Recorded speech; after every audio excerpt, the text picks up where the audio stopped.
EMI miss చేశారు. Third కట్టాల్సిన EMI కట్టలేదు.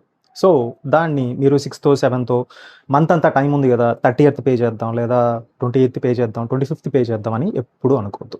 ఎందుకు అంటే యాప్‌లో ఎవ్రీ 5 డేస్‌కి ఒకసారి లేదా 10 డేస్‌కి ఒకసారి చెక్ బౌన్స్ చార్జెస్ అనేవి పడుతూ ఉంటాయి. సో, ఈ చెక్ బౌన్స్ చార్జెస్‌కి అడిషనల్‌గా మళ్ళీ పెనాల్టీ చార్జెస్ అని కూడా యాడ్ అవుతూ ఉంటాయి. చెక్ బౌన్స్ చార్జెస్ కట్టకపోతే వాటి మీద పెనాల్టీ చార్జెస్ అని చెప్పి వేస్తూ ఉంటారు.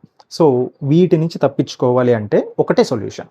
అది ఏంటి? లేదా ఫిఫ్త్ ఈఎంఐ మీరు పే చేయలేదు అంటే వెంటనే ఎంత ఎర్లీగా పే చేస్తారో అంత ఎర్లీగా ఏజెంట్‌కి ఇవ్వకుండా మీరే మీ ఫోన్‌పేలో లోన్ అమౌంట్, లోన్ రీపేమెంట్స్ ఆప్షన్‌లోకి వెళ్ళి అక్కడ మీ లోన్ నెంబర్ ఎంటర్ చేసి, లోన్ నెంబర్ నాకు తెలీదు అంటే ఖచ్చితంగా ఎస్ఎంఎస్ ఉంటుంది. లేదా ఆ లోన్ యాప్ ఏదైతే ఉందో ఆ యాప్ మీరు ఇన్‌స్టాల్ చేసుకుంటే మీ లోన్ నెంబర్ ఈజీగా ఫైండ్ ఔట్ చేసుకోవచ్చు. సో, చేసుకొని వెంటనే మీరు పేమెంట్ చేసేసేయండి. సెకండ్ చెక్ బౌన్స్ పడకముందే with cheque bounce charges payment చేశారు అంటే మీ సిబిల్ కూడా హెల్తీగానే ఉంటుంది.